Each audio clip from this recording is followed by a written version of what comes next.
Hello everyone. Who would believe it? Today is the 2nd of September. Lockdown started way back in spring. The summer has now come and gone, and we are facing into the autumn with so many imponderables, uncertainties and fears woven into virtually every experience and decision of life. Following the light from any quarter approach in Presbyterianism, let me say that the great American poet Robert Frost has a wonderful knack of talking about important human experiences in a down-to-earth, everyday sort of way.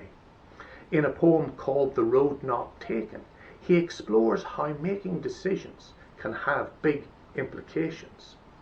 Listen to how that emerges in the way the poem is put together. It says this: two roads diverged in a yellow wood, and sorry I could not travel both and be one traveller. Long I stood and looked down one as far as I could to where it bent in the undergrowth. Then took the other, as just as fair, and having perhaps the better claim, because it was grassy and wanted wear. Though as for that, the passing there had worn them really about the same, and both that morning equally lay. In leaves no step had trodden black. Oh, I kept the first for another day. Yet knowing how way leads on to way, I doubted if I should ever come back. I shall be telling this with a sigh, somewhere ages and ages hence. Two roads diverged in a wood, and I took the one less travelled by, and that has made all the difference. It just feels like we're with him in the morning when he comes to a fork in the road as he travels through a wood he's apparently never been in before. We can understand how he wants to travel both. Who doesn't want to know where different decisions will lead? It's as if we're peering over his shoulder as he looks down one path until it bends out of view. Then his eyes turn to the alternative. We are included in how he chooses one way over the other. To begin with, both look pretty much the same. But he picks one rather than the other because it seems a bit grassier, a touch less worn by travellers' feet. However, even as he's heading along this route, he's telling himself they're really about the same. He's mulling things over as he walks along. He's still inwardly conflicted. He gives the impression of being uncertain. We can sense that in the way he's thinking. Both paths have a covering of leaves. Neither shows more sign of footfall. He tells himself he'll come back and find out where the other leads. But then the truth dawns on him. Deep down he knows he'll not pass this way again. He ends by imagining how sometime in the distant future he'll still be turning this choice of paths over in his mind.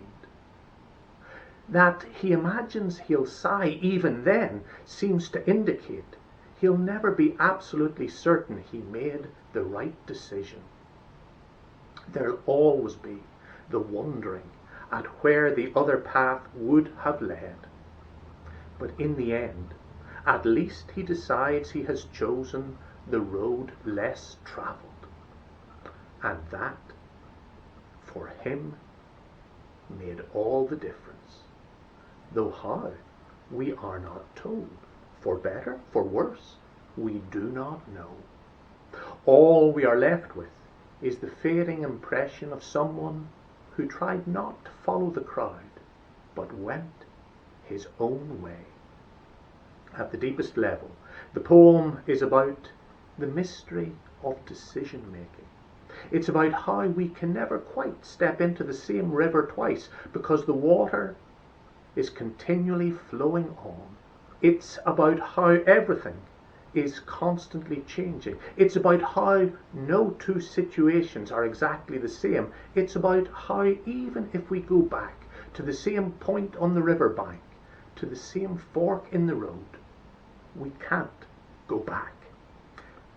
It's therefore about how we are always travelling into an unknown future.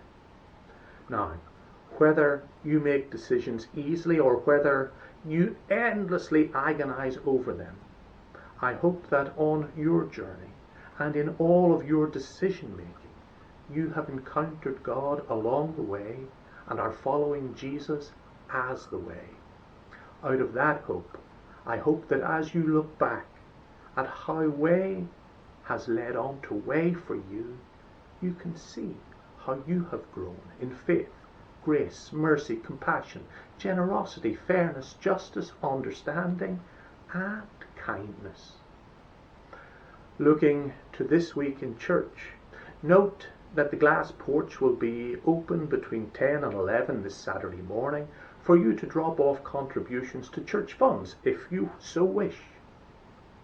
And after a lot of thought, we in Bandside have decided to hold our first service back in our church building this Sunday. The service will begin at 11 a.m. and all the details of how things will run and how you can be involved are in a letter you have either already received or shortly will. In the near future, we plan to be able to live stream so that we can all worship together at the same time, either in the church building or online. But for the next few weeks, note that the service will be recorded and then put on YouTube, Facebook, and our website. To get this done will take a little time, and at the latest, it may be Monday before the service is available online. Whether you are able to be in church on Sunday or whether you continue to worship online, may we all be able to say with the psalmist, I have chosen the faithful path, O Lord.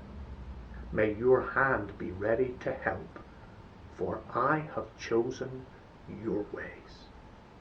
God bless, and bye for now.